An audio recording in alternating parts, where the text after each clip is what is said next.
Match day 6, let's get to it. And let's be honest, I love it how this World Cup is just taking my takes away every day. And it's interesting because I find myself in this World Cup rooting for the matchups, if that makes sense, right? I'm looking for like, ooh, I wonder how like this team would look against this team. So for me, I've been very much rooting for chalk for most groups, right? I'm looking, okay, pot one, pot two, I'd like this. And yet, as in every World Cup, chaos is the choice, and chaos is a ladder. Oh, the fun we've had. Oh, the fun we've had. But let's go talk about match day 6 in this recap here. Firstly, Colombia versus Korean Republic. Let me tell you, this was the game I was looking forward to. It wasn't just Linda Caicedo. It wasn't just the Korean squad because I had seen Korea play Canada live. It's primarily because Colombian fans are the best traveling fans and they always bring the vibe. And it's a strange thing. I remember watching the men's fans at the 2018 World Cup, even 2014, right? Not as much because I was working more than those months, but 2018 when the time made sense. I was watching that and truly I remember that the men's match versus Poland, and the fans brought the energy, they brought the vibes. I remember I looked at my dad watching that game. I said, "Yo, this is insane. I love it." But Colombian fans always bring that energy, and I love it that they've continued to bring for all their teams. But truthfully, this was just this game had the energy. This game was electric. This game was everything you wanted it to be. I was actually surprised that I might see some more goals, but I did not. But Colombia, nation rising, they are something that I am just happy. Like I'm just happy watching. I can't describe this. You know how people like will watch like Brazil and be like, "This makes me so happy." The Jongo Bonita, right? You know, things like that. I'm watching Colombia and I'm like, I'm so happy right now. the the pace at which they move the ball, everything they move the ball, it just brings me joy. And then you look into and then you look into the stands, and you see the first 8 rows are just nothing but red, blue, and yellow, and just energy. Live, you see the flags waving, everyone's singing chants. The environment, beautiful, guys. Honestly, Colombian fans just are a vibe and they just make me. These are the environments I always love to see games played at, regardless of where. You give me an environment like that, I'll want to go, right? Which is why my bucket list for games are everywhere and nowhere. All the vibes. If you got a good vibe, yo, count me in for it. But Korea winning, Korea came into this game, and this is interesting for me because I remember Colombia had their match with Ireland stopped because the Colombians were being too physical. These two teams are on reputation known as physical teams, but at the same time, they move the ball. The first 30 minutes of this game was back and forth, and then the cards started flashing. I think I tweeted, this game feels like, man, this ref is flashing her card as much as this is like, as if she was like a junior in university at a networking event. Yeah, I'm a card for you, a card for you. But I know a lot of people will watch this game for Linda Caicedo, and look, for what she's done in the last calendar year, yes, she deserves to have all the attention on her. She is, and I mentioned her a couple days ago. There's a group of young players coming, right? Between Linda Caicedo, Selma Poyela, Melchi Dumerne, right? These young teenagers, hopefully, there's a couple on Nigeria, I'm forgetting names. Canada, hopefully the Chukwus, Smiths, and Maloofs and Allens can get close, if not join this conversation. In Ghana, Evelyn Badu, there's a group of young women players who are emerging right as the last era is coming to an end, right? As we say goodbye to the Martas, as we say goodbye to the Rapinos, I assume we're saying goodbye to Christine Sinclair. No one has told me that. She hasn't told me, but I assume that will be the case. But very unassuming, so I'd assume that she won't announce it before the World Cup, and that's fine. But there's this era, there's this wave of the next generation getting ready to take the sport to the next level. It's going to be amazing to watch them take over this sport. And you still have names who maybe we aren't as familiar with, like the Sophia Smiths, Mallory Swanson, Trinity Rodman out on Team USA.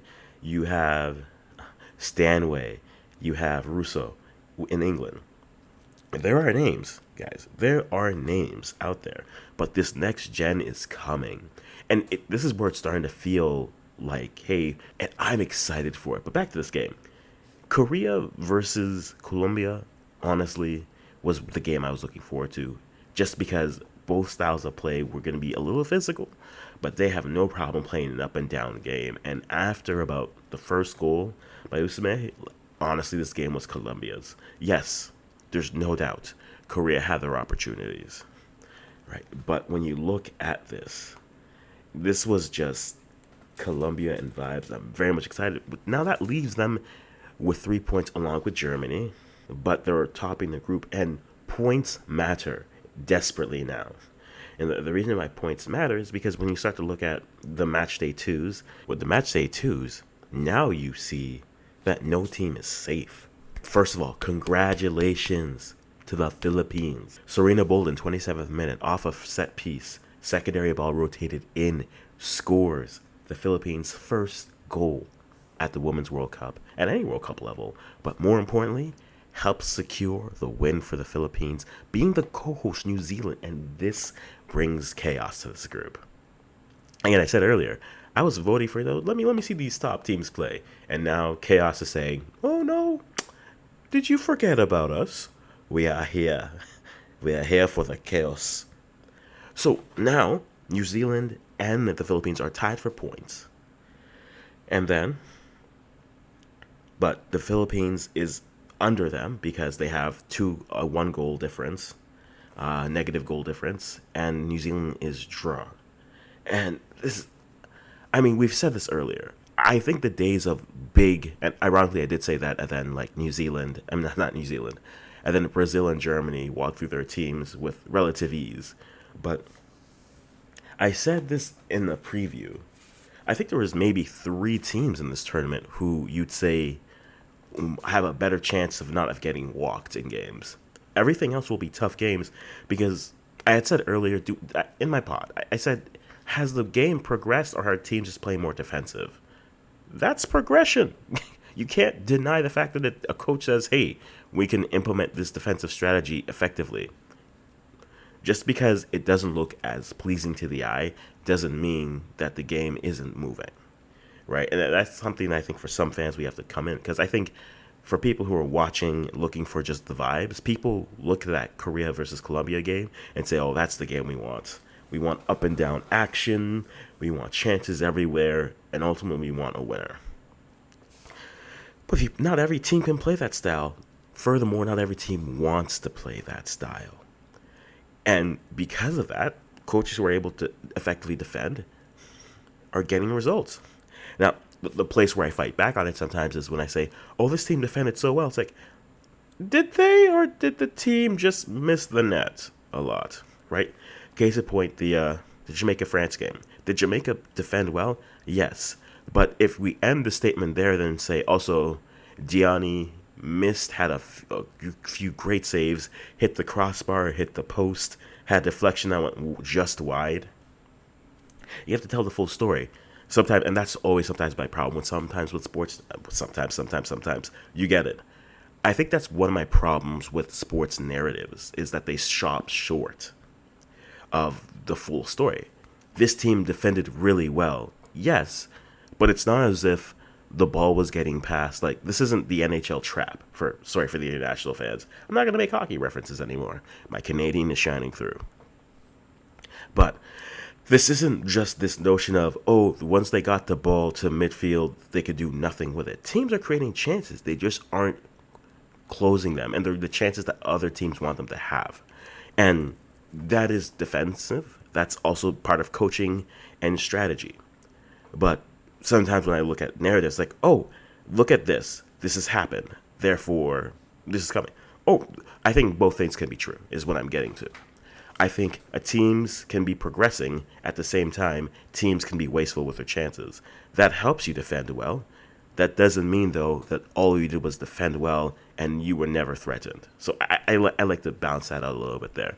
But enough about the rant about, all things being right and not. They're not. This Group A now gets very interesting because Norway and Switzerland. We had said this earlier. Norway is in a very precarious situation because if Switzerland were able to beat them, they were effectively eliminated. Ada Hegerberg walking away from the huddle at the end of the game. Trouble with the Norwegians? Potentially. That being said, a 0-0 draw keeps both teams alive, puts the Swiss at the top of Group A, and Norway still at the bottom, meaning Norway has to now defeat the Philippines to have a chance. And truthfully, every team, their fate is in their hands in Group A, right? So to recap, you have the Swiss with 4 points, a win in Game 1 versus the Philippines, and then a draw versus Norway. In second place, you have New Zealand, who won and then lost, but gave up 1 in their loss and scored 1 in their win. Therefore, goal difference at 0, that puts them at second. The Philippines, shocking New Zealand, puts them at third place because they're -1 because they had 2 goals scored against them, and they scored 1 in their win. At 3, and then Norway playing the Philippines next. Now you find them in group. They need a win, and they need, essentially, the Swiss to win. They need their European counterpart to come away with the win, and if they're not able to do that, if both European teams don't win, one of them is definitely going home, and it's probably Norway. So the chaos continues. The chaos reigns, guys. This World Cup is looking very good. They're gonna beat the attendance records. I'm not trying to take a caveat away from this, but also they're also doing this with 32 games, so that's also a thing. But again, give them the opportunity, and they will. So I'm looking forward to see how it is so far. I mean, I'm talking to my relatives in Australia. Australia and New Zealand are doing an amazing job hosting. I wish I could be there, but I'm not. So we're going to keep on giving you guys these recaps until vacation hits. All right, guys, if you've been watching, let me know what you think. How do you feel these teams are progressing? What's looking well? But, guys, I'm going to stop rambling now and saying bye-bye for now.